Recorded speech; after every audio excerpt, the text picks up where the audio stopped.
Bienvenidos a un nuevo programa de Mujeres 4x4. En esta oportunidad tenemos a una invitada de total lujo. Es una chef venezolana que nos ha dejado en altísimo en todas partes del mundo. Aparte de eso, es cantautora y ha sido manager de uno de los grupos más famosos de toda la época del rock and roll. Se llama Sentimiento Muerto, el grupo. Nuestra entrevistada se llama Elena Ibarra. Bienvenida a Mujeres 4x4, Elena. Es para mí un súper placer porque de aquí mínimo salgo cocinando algo, ¿verdad? Cocinando rock and roll también. Y cocinando Porque rock and roll. de ahí. Sí, exactamente. Ya me vas a contar. Bueno, entonces vamos a hablar de tus inicios porque yo sé que desde muy pequeñita te fuiste a Francia, ¿cierto? Pequeñita me fui a Francia, aprendí a leer y escribir en francés.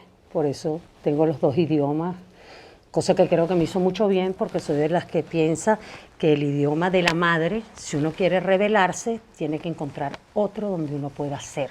Okay. Entonces, en el español yo era la más dura, la más manager, y en el francés soy la más matizada, la más cocinera. Qué rico, excelente. Ahí ya tenía el ¿Y dónde el abanico. estudias? Ajá, y aparte de Francia, luego cuando vienes a Venezuela, ¿dónde estudias o te quedas mucho tiempo por allá? Cuéntanos toda esa parte infantil, pues la parte de la historia cuando eras pequeña, vas creciendo. El cuento es muy largo.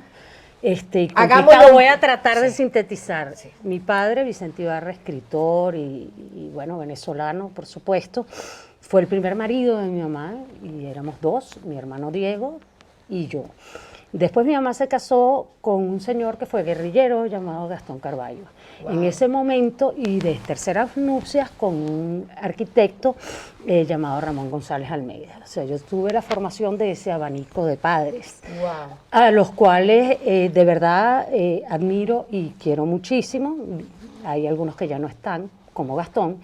Pero Gastón hizo que, como él era exilado político en Francia, cuando yo tenía 6 años, nos fuimos a Niza. Yo estudié en la Costa Azul, wow, además de en París, y allí llegó la policía un día y nos botaron de Francia en mayo del 68. Fui hecha presa con mi hermano en un carro separado de mi mamá, etcétera. O sea, wow, he tenido una vida bastante agitada en términos de la novela como tal. Acostumbrada pues a rupturas difíciles porque yo tenía mis muñecas, yo estudiaba ya, y eso de la noche a la mañana ser ciudadana del mundo, dormíamos en las casas de los camaradas y cosas así, era un poco extraño, wow, siendo la hija de un señor que era un señor de muy muy buena cuna y de una vida muy sentada, nada aventurera. Entonces, bueno, como te digo, esa primera etapa de mi vida estuvo llena de circunstancias casi cinematográficas. Totalmente. Era como vivir dentro de una película. Bueno, yo he dormido en closet, entonces recuerdo que en los closets ponía las muñecas y las cosas para ambientar, o sea, wow, tenía siempre el recurso, tuve siempre de lo creativo para acompañar momentos difíciles, y fue siempre lo primero que me salió antes que el llanto. Entonces, hice como un universo personal muy particular. Era una niña muy particular, no iba a las fiestas, no tenía muchos amiguitos, ni nada de eso. Y a los 6 años con mi hermano, que le gustaba cocinar también, él se encerraba en su cuarto con llave y yo me iba para la cocina y no hallaba qué hacer. La señora que trabaja en mi casa resulta que tenía un novio y se encerraba en el cuarto. Y no te quiero decir, pues, o sea, yo no hallaba a esa edad tan temprana y dónde está y porque nadie me cuida. Me iba a la cocina a averiguar, y una maestra un día, siempre lo he contado, me dijo, agarra claras para que te aclare la voz, y yo era miembro del coro del Colegio de Artes y Ciencias que adoraba. Bueno, batí las claras y eso fue para mí, del resumen de todo lo que te he contado, fue la apertura de un universo. ¡Qué belleza! Cuando yo vi que esa sustancia viscosa y que olía feo y que no se me hubiera ocurrido nunca meterle el dedo para probar, cosa que hacía con todo lo demás, empecé a batir y aquello creció. Le puse azúcar y se convirtió en una nube. En esa nube me monté y más nunca me he bajado. ¡Qué belleza! Elena, desde muy pequeña vives afuera en Europa. Cuando regresas a Venezuela, ¿cómo fue ese choque cultural, ese cambio? Bueno, aparte eras una niñita, ¿no? También. Pero Sí. me imagino que de igual manera te habrá afectado, pues. Claro, o sea, vivíamos en una casa prestada, o sea, fue todo muy difícil en ese momento. Mi padrastro no estaba aquí, no había sido indultado, y además, bueno, entré en un colegio donde me adelantaron, entonces era muy pequeña y mis amigos eran más grandes, ¿no? Debo decirte que eso me divertía bastante, eso de tener amigos grandes siempre me divirtió. Y bueno, después entré en el Gustavo Herrera y en el Fernando Peñalver. Estudié en liceos públicos y era todo muy loco porque, como te digo, mi padre, o sea, mi abuela me mandaba a buscar con un Cadillac y con enfermeras y yo me bajaba en el liceo público y la niña que estaba al lado mío No se drogaba entendían, como pues. una loca y pasaba hambre. O sea, eran realidades muy, muy contrastadas ya en aquel entonces para mí y era muy niña. Después, inmediatamente, se mata mi hermano.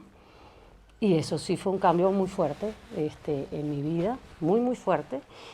Y bueno, terminé el bachillerato y a muy temprana edad, 16 años, decido irme detrás de un profesor de biocenótica experimental de los agrosistemas. Wow. Porque yo que había sido líder estudiantil, había sido presidente del centro de estudiantes, abogado siempre por la mezcla de las humanidades con las ciencias, o sea, no considero que es posible vivir sin cultura.